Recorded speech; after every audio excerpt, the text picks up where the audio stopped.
Hello everyone, welcome to my channel lazy garden by Tanushree. Channel নতুন হয়ে থাকলে চ্যানেলটাকে সাবস্ক্রাইব করে দিও। আজকে যে গাছটাকে নিয়ে আলোচনা করব সেটা হলো peacock ginger plant. Peacock ginger হলো জিঞ্জার ফ্যামিলির গাছ, যার সায়েন্টিফিক নেম ক্যাম্পেরিয়া রোটান্ডা। যেহেতু এটা শেড লাভিং প্ল্যান্ট, তাই অর্নামেন্টাল প্ল্যান্ট হিসাবে ইনডোর অথবা আউটডোর দুভাবেই তোমরা গ্রো করতে পারবে। প্রথমেই বলে রাখি এই গাছের চারা কিভাবে তৈরি করব। গাছের গোড়ার রাইজোম দিয়ে খুব সহজেই নতুন চারা তৈরি করা সম্ভব। এগুলোকে মাটিতে বসালেই ইন্ডিভিজুয়ালি এক একটা গাছ তৈরি হবে, অর্থাৎ এই যে পাতার মতো অংশগুলো তোমরা দেখতে পাচ্ছ, আসলে এগুলোই এক একটা চারা গাছ।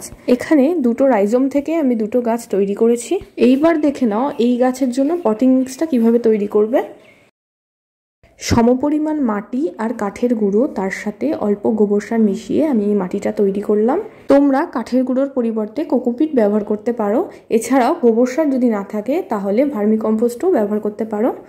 এই পটিং মিক্সে আমি আর কি উপাদান ব্যবহার করছি সেগুলো আগে মেনশন করা আছে, তোমরা দেখে নিও।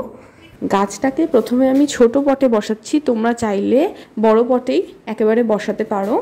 যেহেতু পিকক জিঞ্জার গাছের মূল খুব একটা মাটির গভীরে যায় না, সেই ক্ষেত্রে খুব বেশি গভীর টব এই গাছের প্রয়োজন হয় না। যে কোনো ছড়ানো পাত্র এই গাছের জন্য আদর্শ।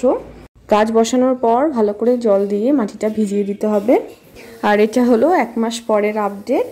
ভিডিওটা ভালো লাগলে চ্যানেলটা সাবস্ক্রাইব করো।